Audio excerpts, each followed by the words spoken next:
Okay, so today we're going to look at data processing in InspectionWare with specific focus on looking at data dimension and how to work with that and the different dimensions of the data processors. Okay, double click into the toolbox. We'll do add dataset, add build dataset, and predefined AScan. And we'll run that. And add dataset, add build dataset, add predefined bscan, add dataset, add build dataset, predefined waveform. Okay, now maybe just for cleanliness, we'll look at, make sure our data is all here. That's our AScan, that's a one-dimensional line plot. The bscan is a single image, and the waveform scan is a series of images. I'm just I'll clean up my workspace, just get rid of those. Their work is done. And we're going to go to the toolbox and go to processors, and notice these four folders: line processors, plane processors, point processors, and volume processors.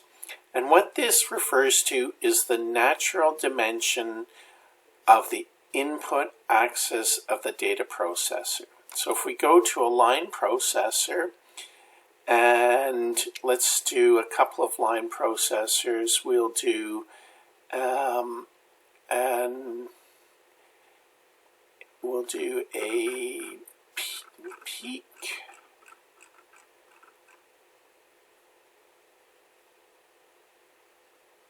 How about we do peak position 1D, and let's do an FFT. Okay. So both of these were in the one-dimensional part of the toolbox, and so that means their natural input dimension is one dimension, one axis. And you can see that this one that's AScan is one axis. There's two clues. This icon is a pulse, and you can look there and it says your element. So the points of data are -100 to 100% in floating point data, and there's one axis there of 2,000 points.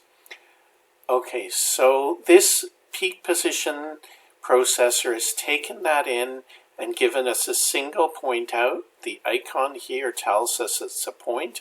The icon is a point, and it's saying the peak position is at 15.3, which looks pretty reasonable. Okay, but the FFT has given us a waveform out. It's given us a line out, and it's 1,024 points. That makes sense. And there we're good with that. So that one's been processed. So our next data set down is the one that's a bscan, and let's look at the dimensions of this. So it's got 2,000 points again on the first axis, but it's got a second axis, 123 points. Notice the icon is a box indicating it's an image. So let's move this one down here. So we'll do the peak position. We need to F5 to run it. And what do we get? We get a bunch of values at the same value, 15.9, and I'm going to split my window here, and so we can look at two things, and you can see that has picked off that value. So it's run through each AScan, each waveform, and picked out the peak. In this case, it's the same, so it's not very interesting, but that it's given the result there.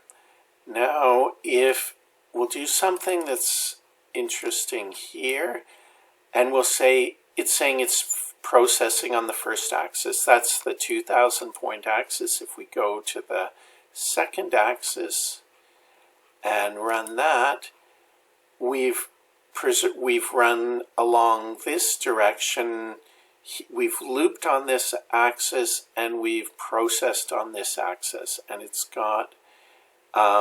picked up the peaks on here, and it's probably picked up a peak in here. And it hasn't found any peaks, so it's found a peak at the first point on these ones. So 10 microseconds, that's why those are all there. You can see in the bottom corner, it's 10 microseconds. So we've looped on this axis, we've processed on this axis. Put that back. In this case, we've looped on the vertical axis, we've processed on that axis. And so that pattern will continue. So we'll put our FFT down here, we'll run it, and you can see the first axis here is kept, and we've got FFTs on this axis. We can flip that around and do second axis, run that, and in this case we've looped on this axis and we've done our FFT on this axis and got some weird looking results, but they're probably what you'd expect. Okay, so carry on down to the three-dimensional data. So here we are, we've got our images, or how many of our images it was. So we're 500 points on the first axis, 123 on the second, and 87 on the third. And again, so you can tell that's 3 dimensions. Look at the icon there. It's a box indicating 3 dimensions. And then we put our peak there, drag it out, and we've got, it's picking up this first peak again. So again, it's reasonable. Something's different down there. I guess there's a difference in the data. And you can see we are running on the first axis. So if you look at this, the second and the third axis are remaining, the 123 point axis and the 87 point axis. And again, the patterns continue. I want to go on my second axis. And in this case, so we're 500 points by 123 by 187. And you can see that you've lost the 123 point axis. It's been processed along and collapsed down to a single point. And of course, we can do the third axis. And the pattern continues. You've lost your 87 point axis. The FFT will work the same way. Takes a second to calculate. And in this case, I think we left that one on the second axis, so calculates again, and you can see that the first axis is preserved, 500 points, 1024 on the second for its FFT and 87.